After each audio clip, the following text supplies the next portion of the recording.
Sepertinya masih bertahan di 490 partisipan ya, hampir 500 ini. Kita masuk ke sesi yang ketiga, ini tidak kalah menariknya ya teman-teman ya, akan disampaikan oleh yang terhormat Dr. Heri Wibowo MKes. Beliau adalah pengawas klinik mata EDC Group. Beliau juga sekarang ini menjabat sebagai Direktur Rumah Sakit Kristen Mojowarno. Kepada Dr. Heri Wibowo kami persilakan. Selamat pagi, Dokter. Selamat pagi, Dokter Novida. Sudah bergabung dengan kami, ya, Dokter? Iya. Bisa didengarkan suara saya? Siap, jelas, Dokter, suaranya. Terima kasih. Iya. Dokter, ngapunten sebelumnya, Dok. Di flyer kan ditampilkan Dokter ngapunten pernah confirm COVID ya, Dokter ya? Ya, betul. Iya, Bu Dokter mohon izin nanti mungkin ada teman-teman yang ingin sharing atau berbagi pengalaman, mungkin sakit diskusi ngaten nggih Dokter sekaligus nggih. Ya, siap. Jadi Dokter Heri akan menjelaskan tentang pemeriksaan katarak di vaskes primer. Jadi tadi sudah dijelaskan ilmunya sama Dokter Mary, sekarang bagaimana pemeriksaan di vaskes primernya. Monggo Dokter, kami persilakan. Baik, terima kasih Dr. Novida. Dan yang saya hormati ini ada Dr. Eri, ada Dr. Reni, juga ada Ketua PPNI, Pak Nasrullah ya. Selamat siang Pak Nasrullah. Salam sejahtera untuk kita semua, juga peserta webinar yang saya hormati. Jadi kita bersyukur bisa ketemu dalam situasi yang sangat memprihatinkan untuk situasi pandemi COVID ini. Kita juga tidak lupa bahwa sebetulnya pandemi COVID ini sangat berpengaruh terhadap semua lini, termasuk pelayanan kita di bidang lain ya, kesehatan yang lain. Penyakit-penyakit yang lain jadi agak terlewatkan ya, seperti itu. Karena semua fokus kepada COVID. Tadi sudah disampaikan bahwa saya pernah COVID, kira-kira ya setahun yang lalu ya, jadi 15 Juni ya. Jadi kira-kira seminggu yang lalu, setahun saya. 24 hari di rumah sakit, kemudian kondisinya cukup berat, jadi sampai ada gangguan. Mungkin yang pertama kali di jurnal-jurnal bahwa COVID bisa menyebabkan gangguan psikologis ya, jadi gangguan jiwa, jadi ada gangguan di kognitif ya. Jadi saya mengalami seperti itu, harus dicencang ya, ekstremitasnya harus dicencang. Nah, saya terima kasih kepada teman-teman dokter dan juga teman-teman perawat ya, yang merawat saya. Jadi memang kebetulan istri saya juga perawat, nemenin saya 24 hari selama 24 jam selama 24 hari, karena istri saya juga positif ya, dengan gejala yang agak ringan. Baik, nanti saya sebetulnya materinya sudah ada, tadi sudah disampaikan Pak Nasrullah, mungkin nanti juga akan saya jawab beberapa pertanyaan ya. Ini juga Dr. Mary sudah sampaikan tadi materinya, mungkin nanti kalau double-double saya akan lewati saja. Lanjut, slide ya. Nah, ini nanti kita pendahuluan sedikit, kemudian implementasi pemeriksaan di FKPP, kesimpulan dan rekomendasinya. Saya tambah sedikit, nanti kita di era COVID ya. Lanjut. Jadi untuk mata itu gini ya, mata ini sangat penting. Jadi kalau dari atas mata asli gitu deh, kalau ke bawah nanti pakai perasaan jadi mata hati, kalau ke kaki jadi mata kaki ya. Penting, tapi mata yang di atas ini sejak awal dari bayi sampai kita nanti tua melalui suatu proses ya. Nah, kalau ada gangguan namanya kebutaan, itu akan mengganggu aktivitas dan produktivitas. Slide berikutnya penting. Nah, ini tadi sudah disinggung sedikit tentang kondisi kesehatan kebutaan ya. Kalau global dunia itu tabel ini ada di sini bahwa kalau Pak Nas tadi surveinya kan pada anak-anak ya, pada UNICEF ya, sekitar di global itu cukup banyak tadi. Ini di global untuk usia di atas 50-69 tahun itu banyak katarak. Kemudian lebih banyak lagi kalau usianya 70 tahun. Laki perempuan sama datanya. Yang menyebabkan keputihan sekian persen ada data-datanya. Nah, dari kebutaan yang ada itu kalau global itu 51% itu katarak ya. Jadi hampir 50%. Ini global. Bagaimana dengan di Indonesia? Slide berikutnya. Ya, ini sudah ada peta, ada RAP-nya. Jadi ada rapid assessment untuk untuk blindness ya. Dr. Reni. Dr. Reni itu salah satu yang melakukan survei RAP ini pada tahun kalau nggak salah 2018. Itu kita 4,4. Cukup tinggi Jawa Timur, 4,4 ya. Untuk Indonesia nggak sampai 4,4. Jadi kita Jawa Timur yang paling tinggi. Kita lanjut berikutnya. Di atas 50 tahun ya. Slide berikutnya. Nah ini. Kalau slide sebelumnya. Nah yang ini malah 81% ya. Itu kebutaannya. Ya. Kemudian datanya di atas 50 tahun. Kalau global 51, kalau kita itu 81%. Jadi Indonesia lebih tinggi penyebab dari kebutaannya ya. Nah kalau itu di nasional, bagaimana dengan di Jawa Timur dan di Jombang? Kita cek satu-satu. Lanjut. Nah ini kalau di Jawa Timur ya, kita lihat pada tahun 2019 hampir 1.750.000 lah gitu ya. Kemudian kalau di Jombang dengan prevalensi 4,4 kita hampir 55. Kita lihat ya kapasitas kita untuk melakukan percepatan penanggulangan katarak. Kalau terjadi ini salah satu persentase terbesar karena katarak. Tadi ada yang menanyakan ya bagaimana strateginya. Nanti ada Komatnas, Komatda dan lain sebagainya yang akan menangani ini meskipun sekarang kita terhambat pada pandemi COVID. Lanjut berikutnya. Oke. Di fasilitas kesehatan kita itu ada mengenal rujukan ya. Jadi rujukan baik dari tadi sudah disampaikan Pak Nasrullah, sudah peraturan perundangannya tentang keperawatan. Jadi kita ada bagaimana perorangan, bagaimana masyarakat, individu, kemudian kalau masyarakat bisa ke desa, dusun, di salah satu pos, kemudian primer kita ada puskesmas, praktek dokter, tadi sudah disinggung ya, klinik Pratama, sekunder klinik utama, rumah sakit, dan kemudian ada juga di yang ketiga, rumah sakit tipe B atau tipe A. Jadi kita berjenjang. Meskipun sekarang juga ada rujukan-rujukan yang lain yang bisa tidak berjenjang seperti itu, tapi kompetensinya mungkin ada. Jadi misalnya horizontal. Rujukan horizontal berarti dari satu puskesmas ke puskesmas lain yang mempunyai fasilitas yang lebih gitu ya. Itu bisa rujukan horizontal. Kemudian rujukan langsung sebetulnya meloncat juga bisa untuk kasus-kasus tertentu, misalnya kanker, kemudian kemoterapi dan seterusnya bisa dari puskesmas ke langsung ke rumah sakit tersier. Itu kalau untuk yang asuransi kesehatan ya. Kalau untuk yang umum saya kira sesuai dengan kebutuhan pasien dan dokter sesuai dengan kompetensi. Baik, lanjut berikutnya.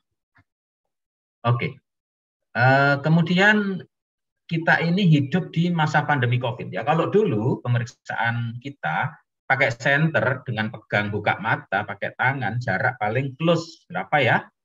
Setengah meter, hampir nggak ada. Kita bisa melihat lensa mata kita, orang pasien kita ya, customer kita atau masyarakat ya. Kita pakai alat senter saja. Kalau di vaskes 1 maupun di masyarakat, sebetulnya bisa. Meskipun ada beberapa jenis katarak yang nggak bisa. Contohnya tadi ada pertanyaan tentang yang kapsulat posterior karena gangguan itu ya harus pakai slit lamp. Slit lamp adanya ada di yang punya fasilitas ya, mungkin hanya di klinik utama atau di rumah sakit yang punya slit lamp, sehingga kita hanya bisa kalau di vaskes 1 senjatanya utama adalah keluhan, anamnesis dan pakai pemeriksaan menggunakan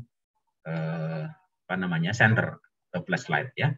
Nah, kita situasinya sudah berbeda sekarang. Kita di situasi COVID. Saya sudah merasakan COVID bagaimana.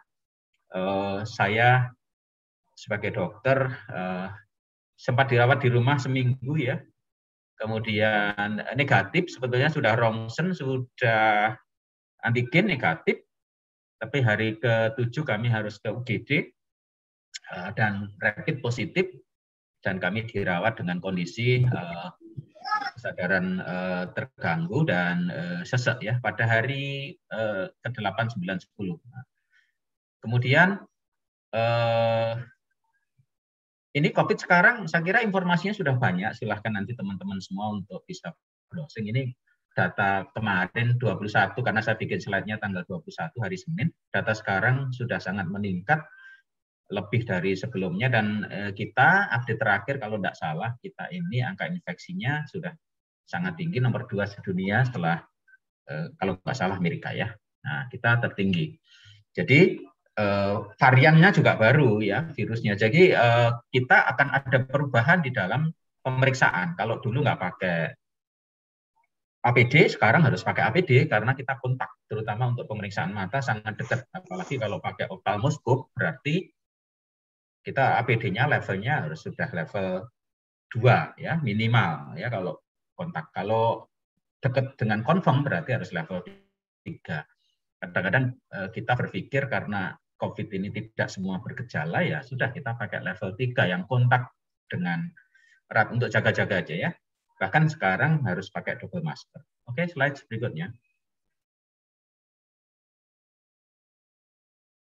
Oh. Oke, dibesarkan Mas. Dibesarkan ya. Slide-nya ya, slide-nya Mas.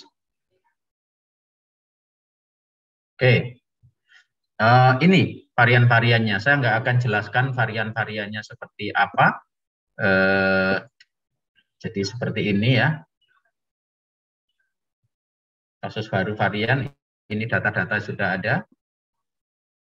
Lanjut Mas, slide berikutnya. Slide berikutnya. Dikecilkan lagi ya, slide berikutnya.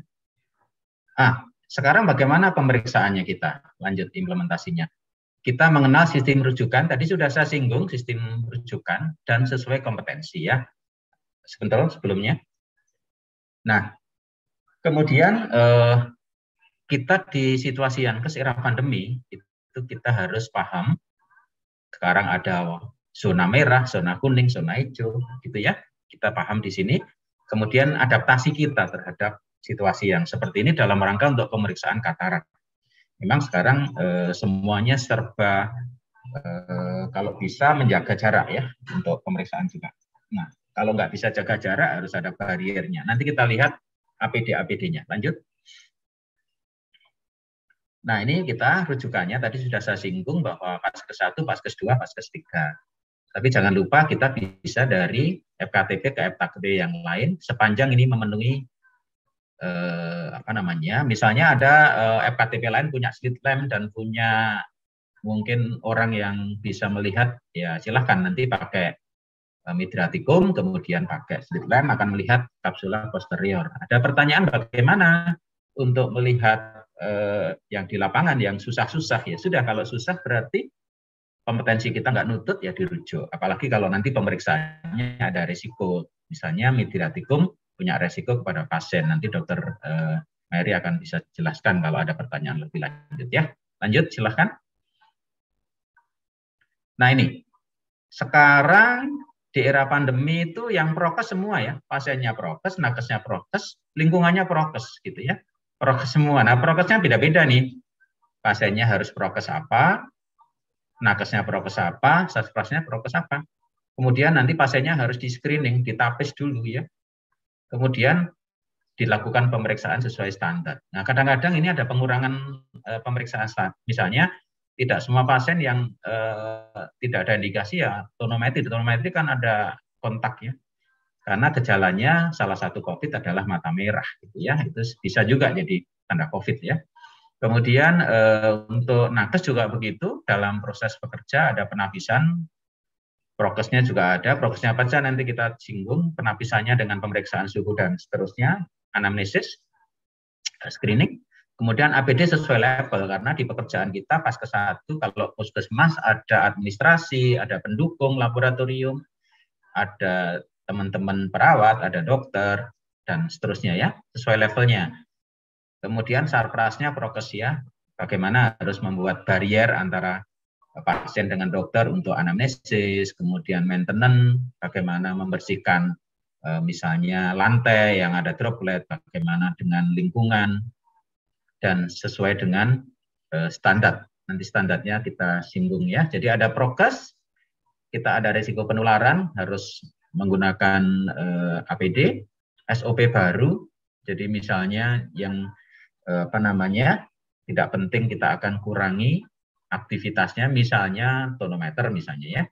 Kemudian jadi biayanya lebih tinggi ya, karena APD kemudian rapid. Nah, ini jadi pertimbangan-pertimbangan juga ya untuk screening dan seterusnya ya. Belum sampai kepada ini kalau dia sudah terdiagnosis. Kalau diagnosis ada gejala, biasanya ditanggung oleh pemerintah untuk pembiayaan. Nah, ini yang screening untuk pasien ya. Saya nggak akan singgung misalnya kalau pasien ya harus cuci tangan, berarti Paskes harus menyediakan sarana cuci tangan. Kemudian pasien harus pakai masker, harus periksa suhu. Kemudian kalau ada pertanyaan-pertanyaan, ada gejala, kartu screeningnya. Kemudian hal-hal seperti itu yang harus diperhatikan oleh tim screening di depan. Kemudian bagaimana prokes pasiennya ya? Prokes pasiennya berarti ya tadi itu masker, dan maskernya apa? Sekarang sudah maskernya CDC bilang sudah dengan varian Delta ini harus double masker ya. Nanti pada akhir kalau sudah ke video akan saya singgung sedikit penggunaan double maskernya. Kebetulan ada beberapa masker di sini yang nanti kita singgung double maskernya ya.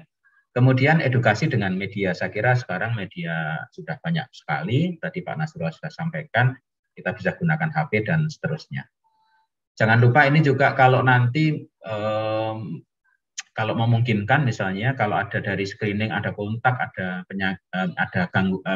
gejala-gejala mengarah ke COVID, perlu ya dilakukan rapid antigen ya. Tidak, saya nggak tahu apakah semua bisa. Kalau di Jombang ini puskesmas sudah bisa rapid antigen ya, jadi bisa dilakukan. Tentu saja dengan pembiayaan. Lanjut slide berikutnya. Persiapan nakesnya, bagaimana berangkat kerja, bagaimana pelayanan, bagaimana pulang kerja. Jadi saya ini sebetulnya waktu awal-awal prokesnya termasuk yang ketat ya. Saya pakai N95 tapi juga tetap kena ya. Karena saya kerja di rumah juga praktek, di puskesmas praktek. Saya bersyukur karena kemarin bisa sembuh dari COVID ya. Sekarang sudah bisa bekerja lagi, sangat lebih hati-hati ya, hati-hati. Kemudian paling cerewet nih, ini sharing saja saya kira ya dari saya, bukan materi yang sangat referensi pakai jurnal dan seterusnya. Paling cerewet saya, dicerewetin istri saya, eling zaman kena COVID, jadi harus kalau pulang ini harus ganti baju, harus macam-macam lah ya, ini lepasin masker di rumah dan seterusnya. Saat pelayanan juga begitu ya, nakesnya tidak boleh makan bareng-bareng, ngumpul bareng-bareng, sangat banyak ini sudah ada celah-celah bagaimana nakes itu bisa tertular. Kita lihat ada dokter yang sudah ratusan, hampir 400, perawat 300, laboratorium, farmasi, apoteker aja kena yang tidak langsung pelayanan secara bersentuhan dan seterusnya ya. Jadi ini sangat luar biasa risiko kita terpapar. Jadi kita perlu persiapan dari saat berangkat, pelayanan, dan saat pulang. Yang kanan ini catatan-catatan atau SOP-SOP yang dilakukan di Klinik Mata EDC ya di era pandemi. Nanti mungkin silahkan kalau berkomunikasi lebih lanjut dengan panitia ya. Lanjut slide berikutnya. Nah, sarprasnya. Nah, cuci tangan disiapkan. Meja front office harus ada pembatas pendaftaran, ruang tunggu berjarak, jadi ya, kursinya diatur, kemudian dilakukan misalnya sterilisasi ataupun fogging ya. Kemudian di sini ada semua ya, wastafelnya layak, ada air mengalir, ada tempat sampahnya, kemudian ada ini hand sanitizer, ada tisu, sabun, kemudian ada tempat untuk hand sanitizer untuk front office, ada kaca pelindung atau pembatas, ballpoint khusus dan seterusnya ya. Ini sudah kita atur seperti ini ya. Ini di Vaskes primer kita bisa gunakan ya. Kita bisa atur. Yang lain-lain ini saya kira untuk yang di klinik, ya, di klinik untuk spesialis mata dan seterusnya. Lanjut. Kemudian ini tadi sudah saya nggak akan cerita, tapi ini yang disampaikan ke saya, ke dokter, mata kabur. Ini bahasa Jawa, mohon maaf kalau dari Malaysia, dari Timor Leste, dari Medan, dari mana-mana mungkin. Nah, bahasanya bahasa Jawa, tapi tadi sudah disampaikan Dokter Mary ya. Mata kabur itu nggak jelas, belereng sama, apa bedanya kabur sama belereng ya.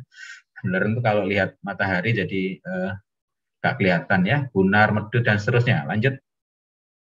Nanti bisa lebih banyak didiskusi. Ini tambahan-tambahan, kadang-kadang pandangan ganda dan seterusnya. Ini mata yang belum katarak, ini yang katarak. Kalau kayak begini ya sudah, kita bisa lihat secara visual dari jarak berapa ya, setengah meter sudah lihat nih, wah ini katarak nih gitu ya. Nggak perlu deket-deket lagi ya, diperiksa lebih lanjut. Tapi kalau yang kayak gini mungkin ini posterior sudah ada, cuma kita nggak bisa lihat. Cuma anamnesis pandangannya kabur, kemudian kalau nanti dilakukan tindakan pemeriksaan mungkin lapangan pandangnya akan menurun, sekaligus juga visualisasinya juga akan menurun. Lanjut. Ini alat-alatnya. Saya kuningin ya. Kalau katarak kita cukup ini. Nah, kalau meriksa slit lamp jaraknya begini, dekat begini. Berarti kan ini harus ada barrier. Slit lampnya harus kasih barrier. Bayangkan ini kalau kita melakukan pengukuran visus, habis dipakai orang satu, dipakai lainnya berarti harus di-steril. Ya. Ini harus standar kalau dengan BPJS di Vaskes 1 kita harus punya alat-alat ini. Sekarang sedang proses untuk standarisasinya ya. Nah, kalau ini oftalmoskop atau fundoskopi ini harus dekat banget, ini harus nempel hidung dengan hidung pemeriksa. Ini sangat rawan untuk dilakukan untuk penularan ya. Jadi ini mungkin untuk saat ini tidak dilakukan. Ini yang tadi pupil dilebarkan, hati-hati kita tidak bisa, ini harus bisa kita cuma center saya kuningin aja. Terus lanjut. Ini pemeriksaan pakai laser saja, pakai center saja. Lanjut. Ini diagnosenya kita pakai asiditen ya. Asiditen H25 untuk ekledetik katarak atau nanti senilis dan seterusnya. Nanti teman-teman ini yang sudah biasa di Puskesmas pasti akan tahu untuk ICD-10. Lanjut. Ya, lanjut. Oke, ini tanda-tanda klinis. Tindak lanjutnya tadi, nah kalau kita sudah sampai anamnesis, kemudian ketemu, memang tadi disampaikan operasi hanya bisa dilakukan untuk operasi. Macamnya ada macam-macam tergantung nanti dokternya juga indikasinya ya. Kalau matur mungkin tidak perlu vako, kalau nggak matur mungkin pakai small incision cataract surgery atau pakai paku emulsifikasi ya. Nanti tergantung kondisi dan dokternya untuk melakukan tindakan seperti ini. Tadi yang pertanyaan-pertanyaan saya kira sudah dijawab semua. Lanjut. Nah, pencegahan tadi Pak Nas juga sudah sampaikan bagaimana kita mencegah katarak ya. Tadi pakai pelindung kalau petani begitu ya. Kalau memang rutin yang usia 50 ke atas, monggo kalau mau memeriksakan matanya, kemudian juga di dokter terdekat atau klinik rumah sakit terdekat ya. Kemudian juga matahari langsung tadi sudah pakai kacamata atau pakai caping atau pelindung ya. Kemudian tadi juga kita singgung tentang hipertensi, tentang diabetes, ini juga harus dikondisikan.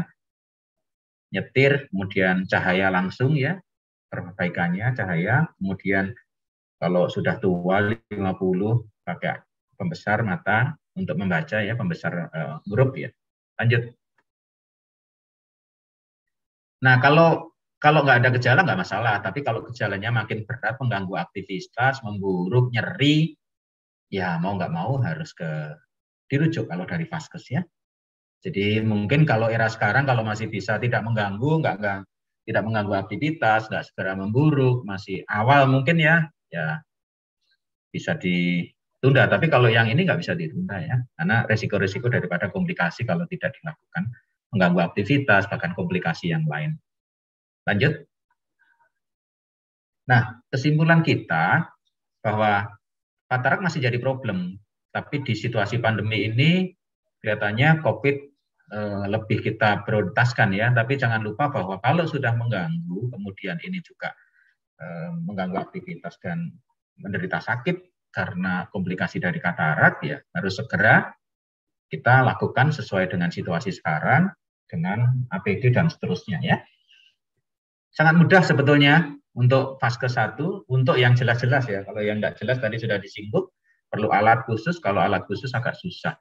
Ini bisa dilakukan kepada saudara kita, keluarga. Kalau kita melihat aja, tadi sudah dilihat pada lensanya putih, dilihat dengan mata biasa ataupun dengan flashlight atau dengan sendolop, ya itu bisa dilihat dengan itu. Kemudian saya kira pengobatan hanya dilakukan kalau sudah parah dengan ataupun masih imatur ya, bisa dilakukan dengan operasi ya, dengan operasi. Lebih sekarang tidak seperti dulu lagi teknologinya, jadi ada vakuumemulsifikasi yang lebih nyaman dan lebih cepat untuk bisa kembali ya. Tentu saja di dalam ini ada resiko-resiko, tadi Dr. Mary sudah sampaikan tentang resiko-resikonya. Nah, rekomendasi kita perlu adaptasi baru, sudah saya singgung di atas, APD ya, juga screening dan seterusnya. Screening APD, kalau kataraknya biasa aja, tapi yang pelayanan kita ini. Kemudian perlu edukasi ya, preventif promotif tadi sudah disinggung, keperawatan komunitas sama Pak Nasrul ya, tentang bagaimana masyarakat bekerja supaya tidak tercepatkan terjadi katarak. Kemudian peningkatan SDM untuk menyikapi setiap perubahan. Jadi sekarang double masker dan seterusnya. Saya kira itu saja ya, tambahan dari saya nggak hanya menyampaikan pengalaman-pengalaman, karena saya pernah pengalaman COVID, jadi ya ya di close saja, kembali ke ini ya, video ya. Jadi seperti itu saja sih. Nah, mungkin kalau bisa difokuskan ke saya akan lihatkan untuk pakai masker ya, masker yang bagaimana double masker itu, mungkin bisa dilihatkan ya.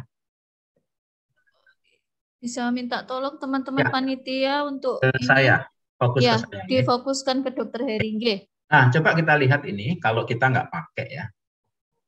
Kemudian kita pakai yang ini, saya baru semua saya coba ini. Yang kita tidak diikat ya. Itu masih ternyata kalau saya pakai itu masih ada di sela-sela ini ya. Kita lihat di samping ini.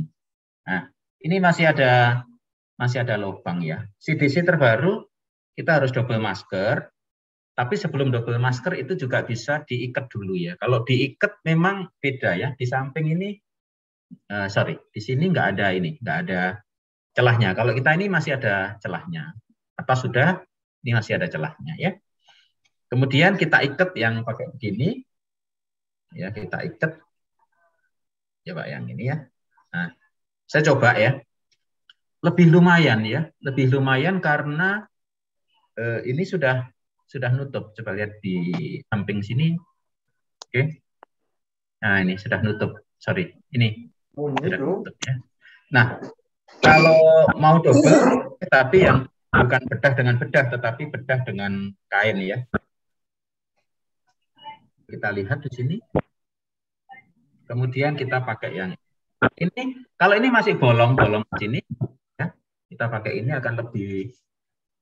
Jadi yang bedah di dalam, dan ini lebih presisi ya untuk yang ini kelemahan KN95 ini di hidung ini kurang lengket, kita pakai yang bedah ini bagus, tapi di samping sini, nah ini sangat bagus kalau kita pakai N95 atau N95. Kalau N95 sendirian dia bisa tanpa yang lain. Saya kira ini beberapa praktek yang bisa kita lihat untuk APD, tetap prokes ya. Jadi pakai masker, memakai masker, kemudian menjaga jarak, kemudian mencuci tangan, tambah 2 ya, 3M nggak cukup sekarang, nggak tahu untuk apa 3M, sekarang 5M, menjauhi kerumunan, kemudian mobilitas dihambat. Tapi semua teori kalau M terakhir ini nggak dilakukan ya akan terjadi masalah ya.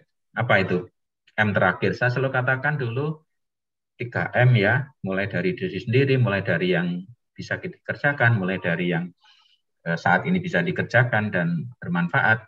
Kalau semua tidak dikerjakan ya nggak ada manfaatnya. Jadi apa? 6M dengan 1 adalah terakhir M-nya adalah melakukan dari MM sebelumnya. Percuma kita teorinya punya tapi kita nggak bisa melakukan. Saya kira itu saja. Terima kasih Bu Novita. Novida yang kalau nanti ada pertanyaan, monggo kita diskusikan bareng-bareng. Ya, terima kasih Dokter Heri atas penyampaiannya. Jadi ini bekal ya untuk teman-teman semuanya yang ada di Vaskes atau mungkin ada teman-teman perawat yang mungkin praktek mandiri, ini harus mulai ditata lagi ya untuk protokol kesehatannya, kemudian sarprasnya seperti yang dijelaskan Dokter Heri tadi. Ya, mungkin ada yang bertanya langsung kepada Dokter Heri, saya berikan kesempatan. Monggo, mungkin juga bisa sharing-sharing pengalaman ini dengan Dokter Heri, bagaimana kemarin pada waktu terkonfirm, kemudian bagaimana menjalani isolasi, seperti apa kondisi dokter lain, mungkin bisa sharing-sharing juga. Kami persilahkan. Dokter Heri sangat terbuka. Bisa disampaikan, monggo teman-teman. Ya. Iya. Sambil menunggu pertanyaan dari teman-teman, dokter. Mungkin pengalaman kemarin Dokter Heri menjalani isolasinya berapa hari ya, dokter? Waktu itu. Saya di rumah itu seminggu.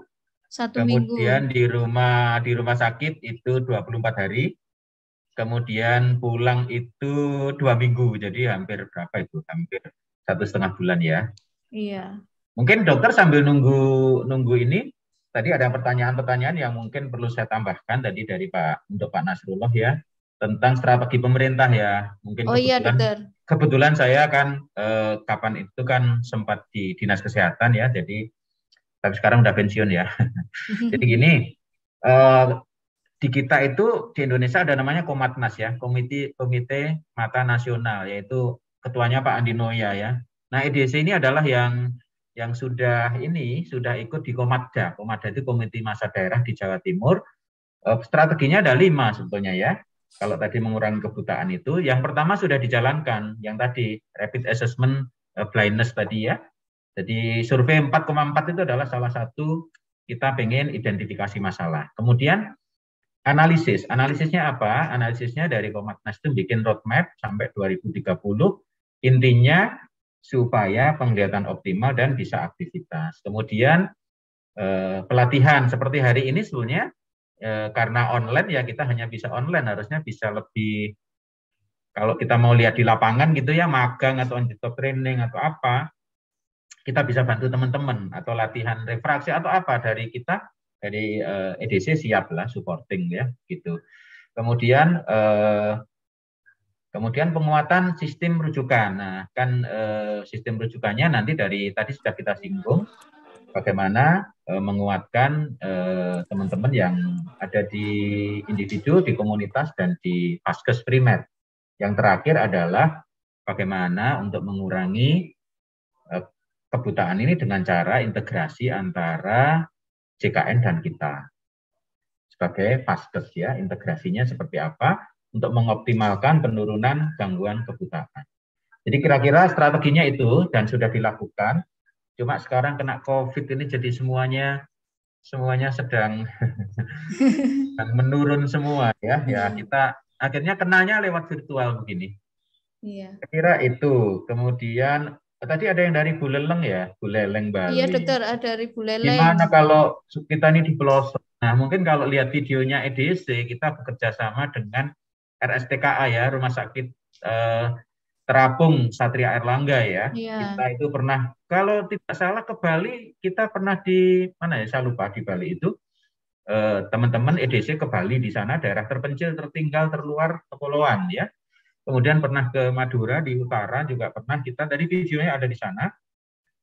Kita kerjasama dengan Rumah Sakit Terapung Satria Airlangga, EDC melakukan bakti sosial di sana. Cuma ya memang ini insidensial ya, artinya nggak bisa langsung ya. Saya kira nanti dengan di daerah-daerah pelosok ini memang perlu sentuhan khusus ya. Nggak bisa, apalagi aksesnya susah memang, susah. Yeah. Kita harus kerjasama. Silahkan nanti bisa ngubungin siapa tahu dengan kita nanti bisa, tidak tahu saya kapan mungkin bisa dibantu begitu ya, nanti siapa tahu kita punya usul, karena kita terus terang di EDC ada Baksos, mungkin Bu Novida ya, baksos Iya, kita itu iya yang betul. untuk non BPJS maupun non umum itu kita untuk yang masyarakat tidak mampu kita ditarget untuk satu outlet 100 mata gratis untuk operasi bakti sosial. Nah, seperti itulah. Iya. Saya kira itu tambahannya. Iya. Terima Ya, kasih. ini memang ada kebetulan pertanyaan juga dokter, bagaimana jika menemukan pasien katarak di pelosok. Nah, itu tadi sudah menjawab pertanyaannya ya, yang sudah dijelaskan dokter Heri ya. Tadi dari Bu Leleng itu tadi dokter pertanyaannya sudah dijawab dokter Heri ya. Terus kemudian ini mungkin ada yang mengajukan pertanyaan langsung dari teman-teman, kami persilahkan.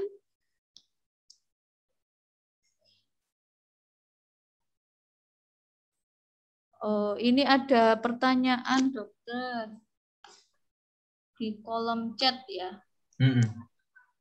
Nah, ini berkaitan dengan endoftalmitis ini dokter Wah, sepertinya. ini harus spesialisnya. Dokter Mary masih ada. Iya, ini di masa pandemi masih banyak pasien dengan endoftalmitis. Bagaimana menyikapinya? Seperti itu dokter pertanyaannya. Mungkin ya. Kalau saya jawab nanti bisa keliru. Mungkin dokter Mary masih Mary, kalau dokter Mary masih ada ya? Ya, masih. Oh iya. Monggo dokter. Endoftalmitis pasca operasi katarak. Endoftalmitis karena apa? Kalau pasca katarak ya memang harus diperhatikan perawatannya. Kemudian kadang ya memang pasca operasi kan pasiennya sudah pulang di rumah masing-masing, ya mungkin penetesannya kurang. Jadi ya harus diperhatikan itu juga. Kemudian kalau dari kami sih jelas sesudah operasi juga tetap kita tutup. Kemudian kalau yang VECO dilihat hasil evaluasinya, apabila tidak ada kebocoran bisa langsung pakai kacamata. Tetapi kalau memang masih ada kebocoran ya tetap kita tutup seperti itu. Jadi bukan endoftalmitis bukan semata-mata dari tindakan operasinya, tetapi perawatan di rumahnya juga harus tetap diperhatikan. Soalnya itu juga sangat bisa terjadi karena perawatan pasca operasinya seperti itu. Ya, jadi ya, bukan sebentar. Okay. Saya bisa lanjut. Tadi ada pertanyaan bagaimana perawatan pasca operasi katarak kalau tidak salah. Mungkin tadi sudah disinggung sedikit sama Dokter Mary, mungkin lebih detail dok. Harus kontrol hari keberapa, apa yang perlu dilakukan. Mungkin lebih detail dok supaya itu. Tadi ada pertanyaan gitu dok. Itu mungkin penting buat teman-teman post op, terutama rujuk balik namanya nanti. Dirujuk balik, post op, dirujuk kembali ke Vaskes 1 atau ke masyarakat. Nah, peran perawat untuk post op-nya mungkin ini ya juga penting. Monggo, Dok. Ya, jadi pasca operasi hari pertama biasanya masih kita tutup, tapi sudah mulai dilakukan penetesan. Jadi ketika hari sorenya ketika pulang dari operasi itu bisa dibuka, terus ditetes, kemudian ditutup lagi. Ketika penetesan itu harus cuci tangan dulu. Sebelum dan sesudah meneteskan itu harus cuci tangan dahulu supaya tidak ada kontaminasi dari kuman-kuman. Jadi sebelum netes cuci tangan, terus apabila obat tetesnya lebih dari 1 jam itu diberi jarak. Jaraknya bisa 5 atau 10 menit. Jadi cuci tangan, dibuka kasa penutupnya, diteteskan, neteskannya jangan dekat. Jadi sekitar 5 sentian gitu diteteskan, kemudian ditutup. Sesudah itu ditunggu 5 menit atau 10 menit, dibuka lagi, ditetes lagi obat yang kedua, seperti itu. Kemudian obat minumnya juga harus diminum sesuai aturannya, seperti itu. Kemudian kalau tidak dilakukan kita soalnya tidak ada rawat inap ya, jadi keesokan harinya pasien kembali kontrol. Ketika kontrol ya kalau pasien yang tidak memakai penutup kacamatanya harus selalu dipakai untuk melindungi dari debu, dari kotoran-kotoran seperti itu. Tetapi kalau memang masih memakai kasa ya datang ke klinik dengan menggunakan kasa, nanti kembali bertemu dengan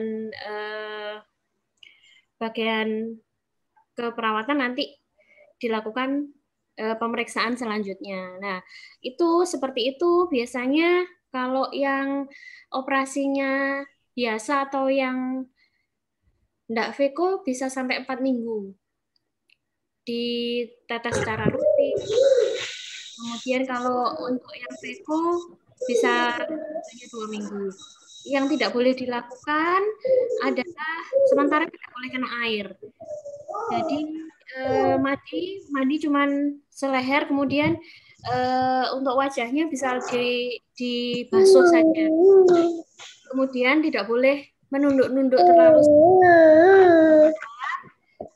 Hanya tidak boleh rukuk dan sujud, hanya dengan gerakan, hanya dengan isyarat aja, tidak perlu rukuk dan sujud. Kemudian mengangkat-angkat berat itu juga tidak boleh, bisa meningkatkan tekanan intraokulin. Nanti yang ditakutkan terjadi pergeseran dari lensa atau keluarnya iris prolap melalui luka operasinya. Mungkin seperti itu. Ada yang mau ditanyakan lagi?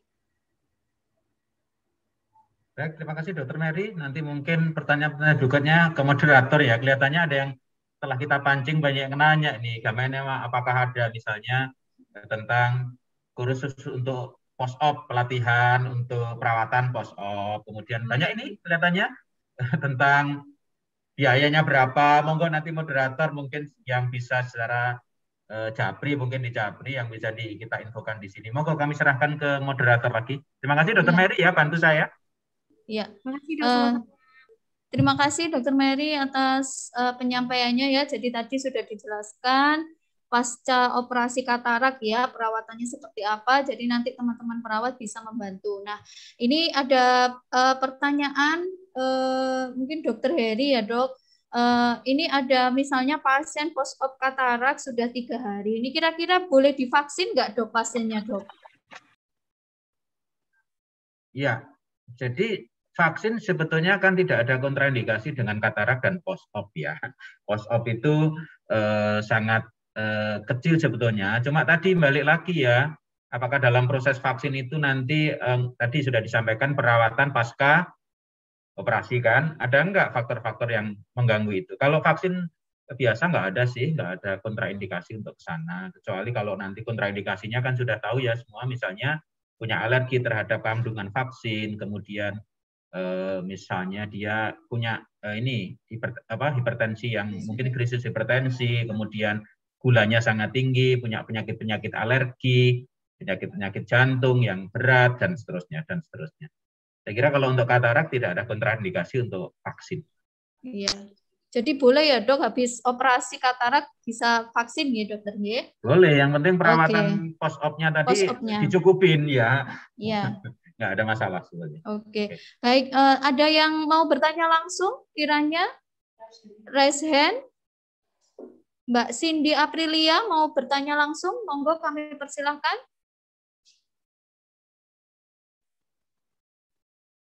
Nah, kalau tidak ada ini saya lanjutkan pertanyaan berikutnya. Ini terkait rujukan, Dokter.